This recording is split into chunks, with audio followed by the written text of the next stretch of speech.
Welcome to another edition of the Sports Web. I'm Peter Blake, along with Sean, the Sports Don. Thanks a lot for checking in. So the Tampa Bay Buccaneers miss out on a golden opportunity to get a win at home as they fall to the Oakland Raiders 30-24. I'll give you 3 reasons why this happened on Sunday. Actually, we'll both give you 3 reasons why this happened on Sunday. My number 1 reason would be the secondary. In fact, check out these numbers. Derek Carr, 40 for 59, 513 yards, and 4 touchdowns. And to me, it looked like the secondary today was completely overmatched. In fact, the Oakland wide receivers were running free all day long. I'll also put this out there. I think Vernon Hargreaves probably had his worst game of his young NFL career because Amari Cooper went off 12 catches for 173 yards and a touchdown. The secondary really looked like they were overmatched today versus this high, potent Raider offense. What was your point? Well, I don't want to just put it all on the secondary. I want to say the whole defense as a whole stunk today. That's just the bottom line. You can't give up 500 yards of passing, 128 yards of rushing, and think that it's just the secondary. In order for the secondary to, play well at times, you have to get a pass rush. We didn't do that. We knew we had to do that going into this game. This is a potent offense, like you said. So I don't want to say that, the Bucs didn't have their work cut out for them, because they actually did. But I thought they would put up a better performance today. So I'm going to say the defense as a whole. We got to be able to stop the team when you up 7 points and you have 3 minutes to go in the game. You have to end that game. The Bucs, great defense of old, they used to do that. We didn't do that today. Disappointing. No, I didn't get pressure on the quarterback once again, which leads me to my second point.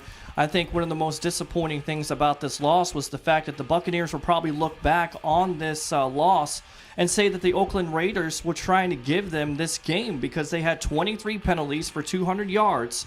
But when it came down to it, the Buccaneers probably had the most critical penalty of the game. The Raiders are driving for a tying touchdown. It's 4th and 3. They pick up a holding penalty, and the Raiders have new life. And, of course, they take advantage and tie the game up, and we go into overtime. So, again, this is an opportunity to win at home. You have to take advantage of those opportunities. And, once again, it's a penalty at a critical time that cost this team. Well, you're talking about penalties, but I just want to talk about taking advantage of your opportunities when they present themselves, taking advantage of the mistakes the other team commits. This team, again, committed 24 penalties the Bucs did not take advantage of. In the overtime, they had a drive where they committed 3 penalties on their own side of the field, which pushed them out of field goal range.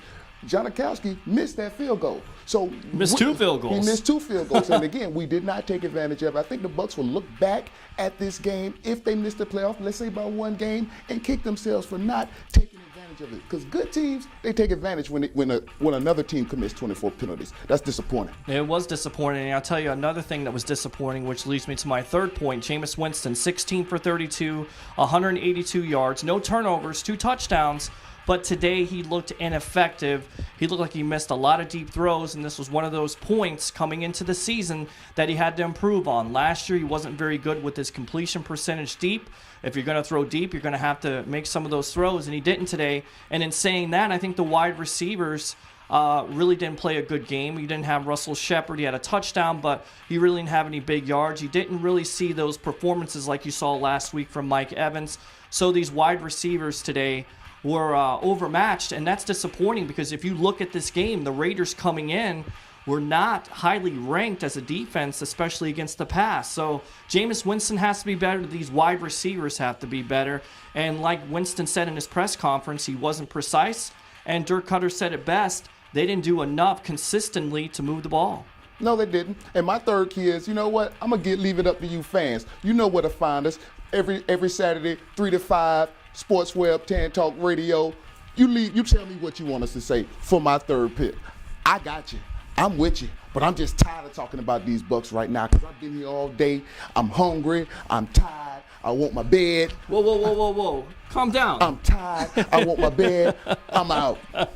He's out. So we look back at this game. The Buccaneers lose 30-24 to the Oakland Raiders, and now they have a short week to get ready for the Atlanta Falcons. It's going to be a challenge. For another edition of the Sports Web, I'm Peter Blake, along with Sean, the Sports Don. And we are giving you something to think about. Out. See you next week.